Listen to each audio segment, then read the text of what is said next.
Pokoke sampean yakin pangeran iku kondang. Islam itu dipimpin kiai keliru ya mlaku, dipimpin kiai bener ya mlaku, dipimpin kiai gonta-ganti ya mlaku. Teng TV ak sering ana berita ustad sodomi, ustad ngene-ngene. Wong ya ora terus gedeng Islam, ya nyalahno ustad iku. Ya ana Islam dibajak, ekstremis ya muni Islam, sekuler ya muni Islam, liberal ya muni Islam. Ya Islam ya baik-baik saja. Ora ana masalah kan, biasa mawon. Yo ramene dunya. Riyen Rasulullah niku rak sae-saene tiyang niku mawon disisipi tiyang munafik.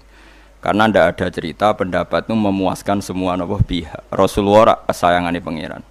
Niku pun ndak bisa memuaskan semua orang. Sehingga orang yang kecewa ya jadi munafik.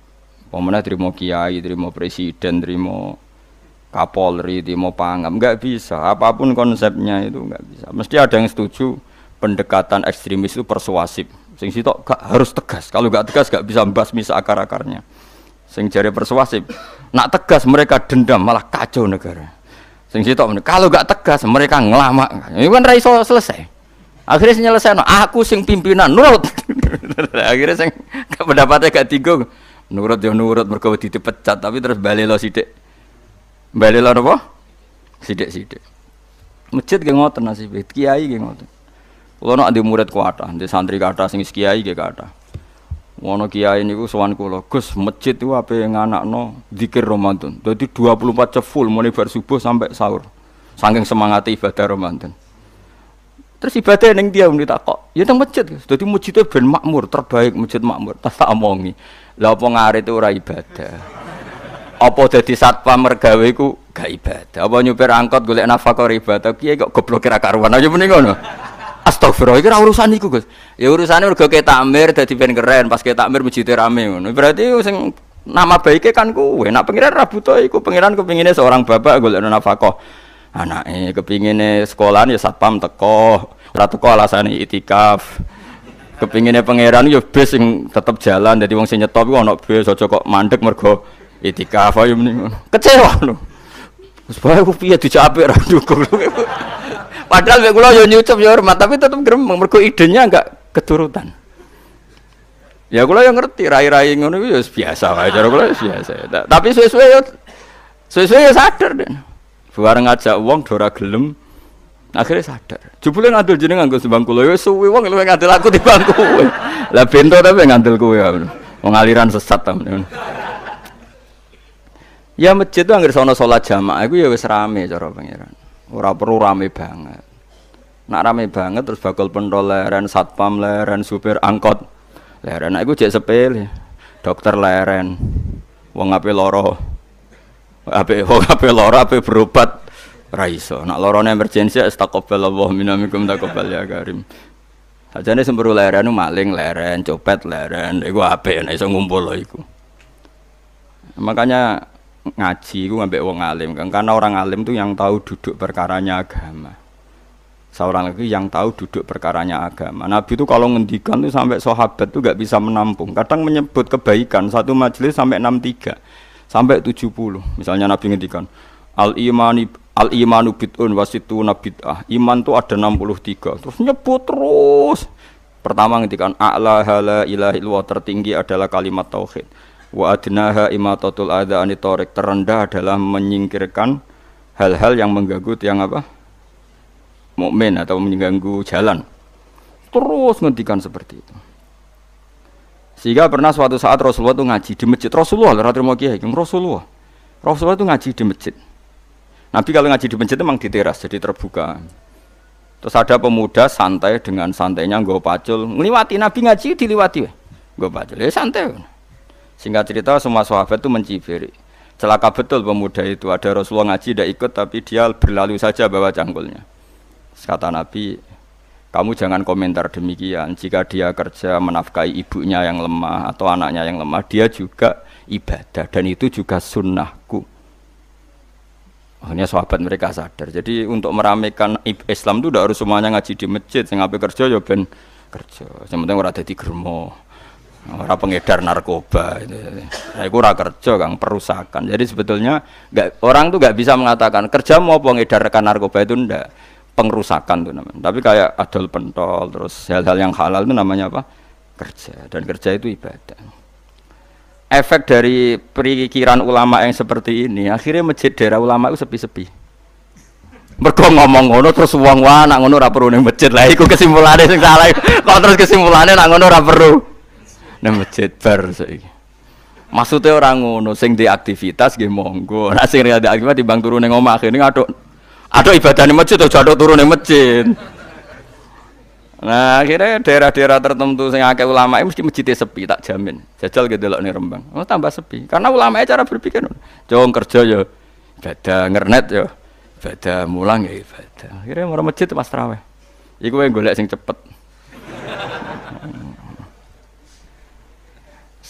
Tapi kunane kuno, Nabi sekalipun itu yang namanya orang yang mendengar, tetap ada yang menolak. Konsep perang di luar kota itu kan secara teori militer itu rasional. Bikin kontak ya rasional. Tapi orang yang berpendapat tadi, ya Rasulullah kita di rumah saja, itu ya gelo. Kayak tadi, orang yang ingin memakmurkan masjid kemudian, kan saya seperti itu ya gelo. Kalau pikiran saya, suatu saat dia sadar, intinya sadar, terus sowan saya sadar. Karena ya muridnya ada murid beda angkatan ya, dia semi-semi teman sama saya. Tak omongin ngene, Jong kowe nak pancen seneng masjid tenan, masjid iku aja dadi problem bagi umat. Misalnya gini, aja sampai kenapa ora nyupir angkot demi nak mirno masjid, kenapa ora tugas satpam demi makmurno masjid. Berarti masjid ini menjadi problem penghalang dari sistem sosial ekonomi. Kowe seneng masjid darani problem. Kowe seneng masjid dianggap kambing hitam. Ya sudah, sholat jamaah saja, sholat jamaah di masjid. Terus yang nganggur-nganggur ya ke masjid. Tapi kalau yang sibuk ya monggo, asal itu halal ya ibadah. Ketika Nabi setiap aktivitas muslim asal halal itu apa? Ibadah. Makanya kita harus. Nah, tapi kan pendapat seperti ini itu kan kadang dibantah juga.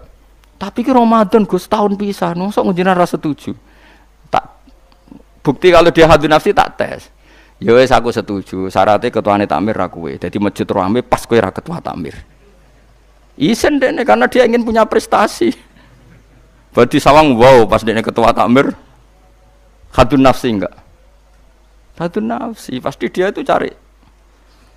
Ya jajal pengajian sing gede-gede. Mergo pengurus takmire kepengin pas era ndekne tau pengajian geden.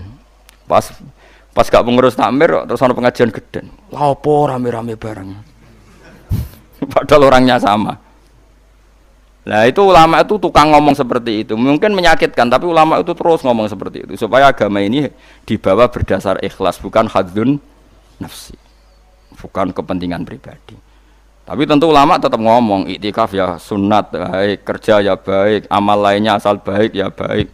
Ngomong gitu terus. Tapi kan mangkel loh akhir ulama, karena bagi pengurus masjid baik itu pas Ramadan ya masjidnya rame.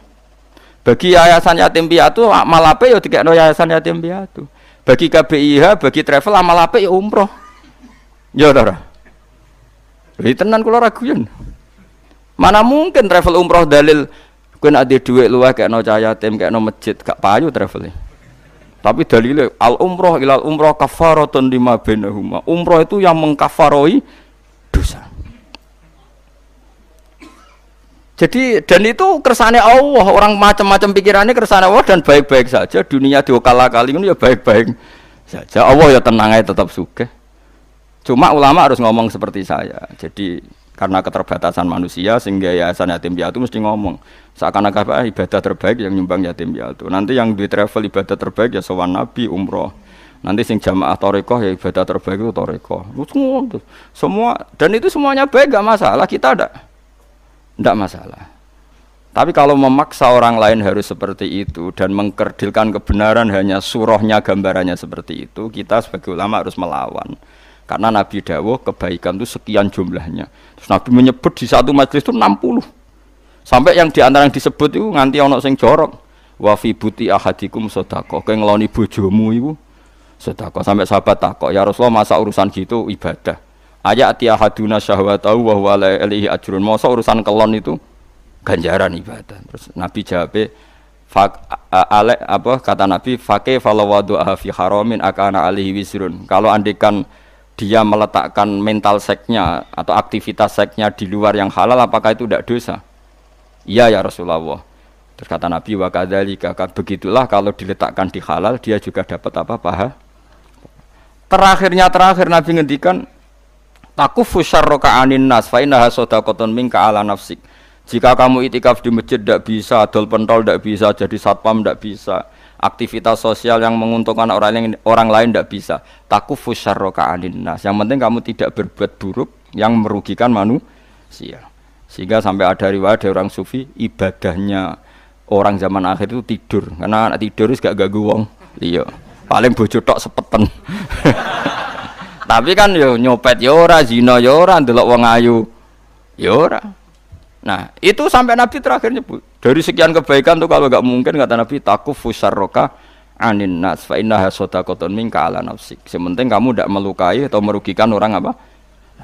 Sehingga misalnya ulama kok ngerti ada orang tidur di rumah, wong apik, gak ganggu wong.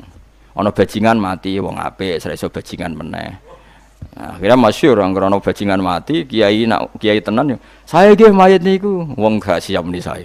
Bajingan sih. Saya padahal ning atine kiai nek mati ya apik dong ora iso bajingan.